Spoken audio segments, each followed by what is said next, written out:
సంవత్సరం మనందరికీ కూడా ఒక అద్భుతమైనటువంటి విషయం అని చెప్పవచ్చు.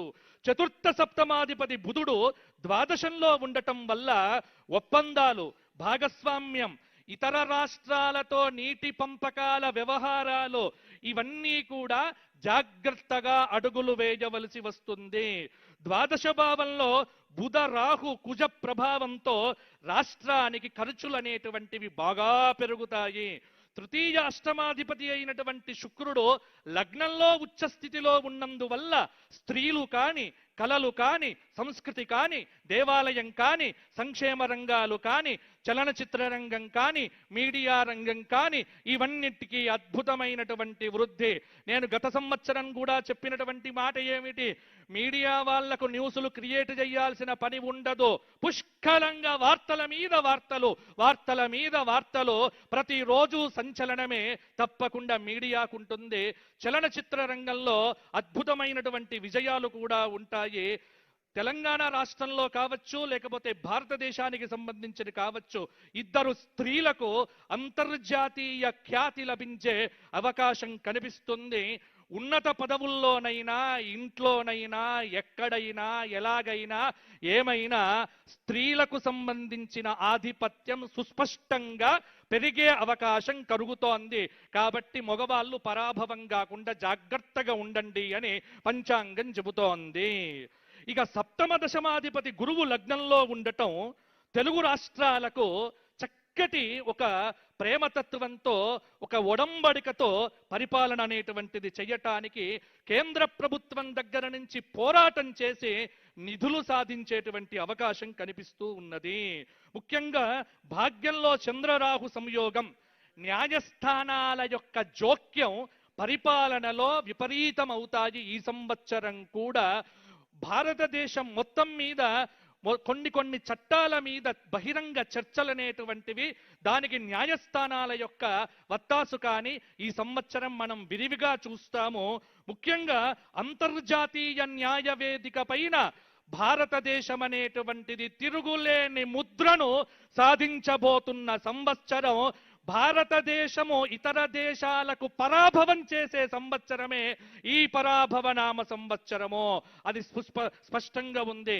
అయితే ఈ సంవత్సరం ఎవరు జాగ్రత్తగా ఉండాలి అంటే, భాగవతంలో దశమ స్కంధంలో ఒక శ్లోకముందు ఏమిటి? యదా దేవేషు వేదేషు గోషు విప్రేషు సాధుషు ధర్మే మయి చ విద్వేషః సవా ఆశు వినశ్యతి. శుద్ధ సాధులందు, సురలందు, శృతులందు, గోవులందు, విప్రకోటియందు, ధర్మ పదవియందు తగలినాయందు వాడెన్నడలుగు వాడె హింసనుందు.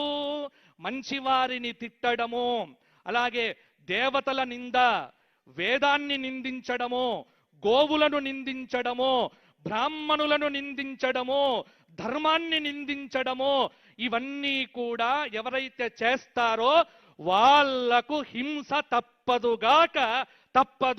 వాళ్లకు పరాభవం ఈ సంవత్సరం జరిగి తీరుతుంది అని పరాభవ నామ సంవత్సరం చెబుతోంది.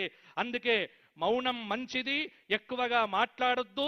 మైకులు ఇచ్చినప్పటికీ కూడా ఎంత తక్కువ మాట్లాడి ఎక్కువ పనిచేసేటువంటి నాయకుడికి అందరూ కూడా దండలు వేసి పట్టం కడతారో అది ఈ సంవత్సరంలో మనం జాగ్రత్తగా చూడవచ్చు. కాబట్టి మౌనేన కలహన్నాస్తి. యూట్యూబుల్లో వ్యూస్ కోసమో దానికోసమో పిచ్చి పిచ్చి తమ్ములైన్లు పెట్టి సనాతన ధర్మాన్ని అన్నింటినీ కూడా ఇబ్బంది పెట్టేటువంటి వాళ్లకు పరాభవం తప్పదు.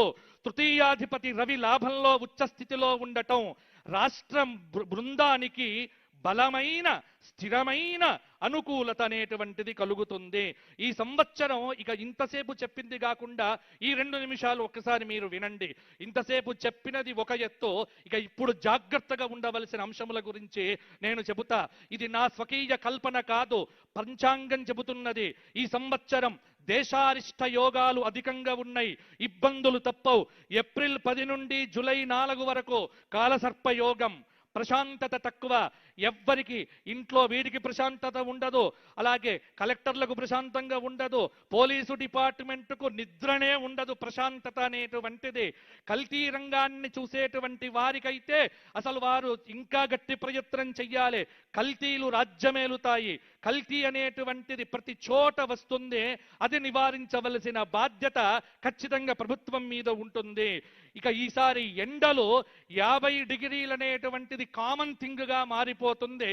కాబట్టి విద్యుత్తు వినియోగం అనేటువంటిది రాష్ట్రానికి కొంత బాగా అవసరమయ్యేటువంటి నెలలో ఇప్పుడు రాబోయేటువంటి రోజులు కూడా. ఆగ్నేయ తూర్పు దేశాల్లో ఖచ్చితంగా భూకంపాలు కానీ మొదలైనవి రావచ్చు. నవంబర్ 10 నుండి సంవత్సరం చివరి వరకు సింహరాశిలో కుజస్తంభనం జరుగుతోంది. సెప్టెంబర్ 18 నుండి అక్టోబర్ 15 వరకు కర్కాటక రాశిలో కుజ గురువుల కలయిక జరుగుతోంది. అంటే ప్రాకృతిక ఉపద్రవములను సూచిస్తూ ఉన్నది. ఎక్కడో ఒక చోట ప్రపంచంలో సునామీ భూకంపాలు వచ్చే అవకాశం ఉంది. ఇంకొక విషయం, ఈ సంవత్సరం గురువు 3 రాశులకు మారుతూ ఉన్నాడు. అందులో గురువుకు రాహుకేతువు సంబంధం ఎప్పుడూ యోగ్యమైనటువంటిది కాదు. దానికి ప్రమాణం చెబుతోంది జ్యోతిష్ శాస్త్ర గ్రంథం.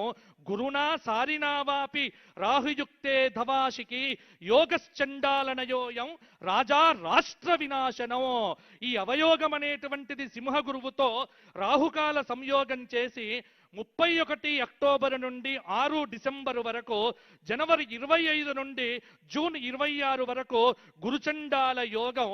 దక్షిణం వైపు పరిపాలించేటువంటి ముఖ్యమంత్రులందరూ కూడా బాగా జాగ్రత్తగా ఉండవలసినటువంటి విధానాన్ని ఈ గురుచండాల యోగాది సూచన ఇస్తున్నది. ఎందుకంటే గురువే ఈ సంవత్సరం రాజయ్యాడు కాబట్టి ఎప్పుడు కూడా మంచి ఆలోచించడం, మంచి చెయ్యటానికి కంకణం కట్టుకోవడం, నిరంతరం ధర్మాన్ని కాపాడటానికి అస్మదీయులను కూడా పక్కన పెట్టేటువంటి ఒక అద్భుతమైన ధర్మ నిరంకుశత్వం అనేటువంటిది కనుక రాజుకు ఉంటే తప్పకుండా ఈ సంవత్సరం రాజుకు తిరుగులేదు అనేటువంటిది శాస్త్రం చెబుతోంది. అతిచారగతే జీవే వక్రస్తాపి శనైశ్చర హాహాకారం జగత్సర్వం దుర్మిక్షం ప్రేతరాట దిశి. గురువు అతిచార కాలంలోనే శని వక్రీ అవుతున్నాడు. ఇక్కడ రాహుకేతువుల యొక్క కలయిక. అందుకే పాలకుల మధ్య నిత్యము సయోధ్యను పెట్టుకోవటానికి చాలా నొసట చిరునవ్వులుంటాయి, లోపలంతా కూడా వేరే రకంగా ఉంటుంది. ఇది ఈ సంవత్సరం అన్ని చోట్ల కనిపించేటువంటి వర్తనం. నోరు ముందర చిరునవ్వులు చూసి మాత్రం మీరు పొంగిపోకండి, లోపల చూసి ఆలోచన చెయ్యండి. కాబట్టి జాగ్రత్తగా ఉండాలి. ఈ సంవత్సరం పశుపాలకుడు సాక్షాత్తు గోపాలకుడయ్యాడు. కృష్ణం వందే జగద్గురుం శ్రీకృష్ణ భగవానుడయ్యాడు. కాబట్టి ఖచ్చితంగా ఈ సంవత్సరం పాడి పంటలు బాగున్నాయి, వర్షాలు బాగున్నాయి. ధరల గురించి మాట్లాడితే ఈ సంవత్సరం కుజుడు మంత్రయ్యాడు.